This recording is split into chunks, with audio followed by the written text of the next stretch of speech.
បាទជំរាបសួរបងប្អូនបាទខ្ញុំធ្វើវីដេអូខ្លីនេះគឺចង់ជម្រាបជូនថាចែករំលែក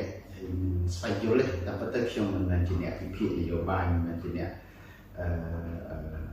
ស្រាវជ្រាวนយោបាយប៉ុន្តែថាគឺជាបុគ្គលមួយដែលចូលចិត្តតាមដានស្ថានភាពពិភពលោកដែរបាទខ្ញុំលើកវីដេអូនេះចង់ជម្រាបជូនចេះជាកំណត់របស់ខ្ញុំទេអ្វីដែលខ្ញុំតាមដានមើលតើតើនឹងប្រទេសអ៊ុយក្រែនបើអ្វីដែលខ្ញុំគិតសង្ខេបដល់ខ្លីប្រទេសអ៊ុយក្រែនជាពិសេសប្រធានាធិបតី Zelensky ខ្ញុំគិតថាគាត់មានកំហុសមួយលើកដំបូងមានកំហុសមួយបាទកំហុសមាន12ដងតែខ្ញុំនិយាយលើកពីកំហុសលើកទី1គឺកំហុសលើកទី1នេះដោយសារតែគាត់មានភាពជឿជាក់ខ្លាំងពេកចំពោះការដែលប្រទេសអឺរ៉ុបហើយនិងប្រទេសអាមេរិកដែលលើកទឹកចិត្តហើយគ្រប់គ្រងក្នុងការបញ្ចូលឲ្យប្រទេសអ៊ុយក្រែនក្លាយទៅជាសមាជិក NATO នេះដែលជាចំណុចមួយបើសិនជាខ្ញុំនេះក៏សប្បាយចិត្តដែរបើសិនជាខ្ញុំនេះក៏អរដែរបាទហើយក៏អាចភ្លេចគិតបាទកន្លែងហ្នឹងចំណុចហ្នឹងហើយដែលធ្វើឲ្យបញ្ហាប្រទេសអ៊ុយក្រែនខ្ទេចខ្ទាំខ្ទេចដោយសារតែយើងអ្នកវិភាគអ្នកតាមដានគឺដឹងថាបើចូលទៅមានរឿងអីកើតឡើងបើចូលជាសមាជិក NATO មានអីកើតឡើងបាទកន្លែងហ្នឹងហើយដែលមិនគួរណាដែលគេហៅប្រញាប់ចង់បានពេកទេ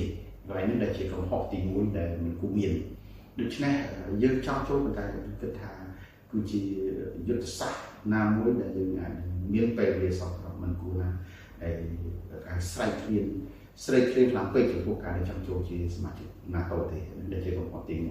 1កំហុសទី2ថ្មីនេះទៀតកាលពីថ្ងៃទី28បាទខែយើងកុម្ភៈណាបាទទឹកមុនសប្តាហ៍មុនបាទដែលប្រធានាធិបតី Zelensky បានជួបជាមួយនឹងប្រធានាធិបតីអាមេរិក Donald Trump បាទបន្ទាប់ពីមានជួបគ្នាហើយមានការតឹងសរសៃកដាក់គ្នាអត់បានត្រឹមត្រូវគ្នាប្រហែលដល់ពេលជួបហើយគ្នានោះគឺ Zelensky បាទទទួលបានការគ្រប់គ្រងហើយការអាណិតអាសូរពីសហគមន៍អឺរ៉ុបទាំងអស់សមាជិករបស់អឺរ៉ុបទាំងអស់គឺគ្រប់គ្រង Zelensky ជួយគ្រប់គ្រង Zelensky បន្តក្នុងការធ្វើសង្គ្រាមជាមួយនឹងរុស្ស៊ីបន្តទៅមុខទៀតចំណុចនេះដែលគឺជាកំហុសមួយពេលដែរបានទទួលការគ្រប់គ្រងពីសហគមន៍អឺរ៉ុបពីសមាជិក NATO ពីអឺរ៉ុបហើយ Zelensky ហាក់ដូចជារៀងគេហៅប្រើខ្មើដែរបាទរត់ទៅបានទទួលការជំនួយពីអង់គ្លេសពីប្រទេសផ្សេងៗនៅអឺរ៉ុបដូច្នេះអាចថាជាកំហុសមួយទៀតដែលចង់គេហៅថាពាក្យថាមិនដឹងគុណក៏ថាបានដោយសារអាមេរិកជួយច្រើនណាស់នៅក្នុងរយៈពេលសង្គ្រាមនេះឬមួយក៏ចង់ធ្វើគេហៅក្អើកតោងតែវាភាសាសាមញ្ញសំទោសថាឆ្លើយដាក់អាមេរិកហើយហ្នឹងគឺជាកំហុសទី2យើងធ្វើគិតយើងដឹងអ្នកតាមដានអ្នកវិភាគនយោបាយយើងអ្នកធ្វើនយោបាយយើងអាចដឹងថាអឺរ៉ុបមិនទាន់មានកម្លាំងមកទេសួរថាតើរយៈពេលប្រហែលដែលអាចជួយគ្រប់គ្រង Zelensky បើសិនជាមិនបានពឹងអាមេរិកនេះដែលជាចំណុចកំហុសទី2ទោះបីយ៉ាងណាក៏ដោយមិនគួរណាធ្វើចរិតគេហៅទៅតោឬមួយក៏ខ្មើភាសាខ្មែរយើងខ្មើពេកទៅដាក់ដូចទេទោះបីយើងមិនពេញចិត្តយើងណាវាជារួមសម្រាប់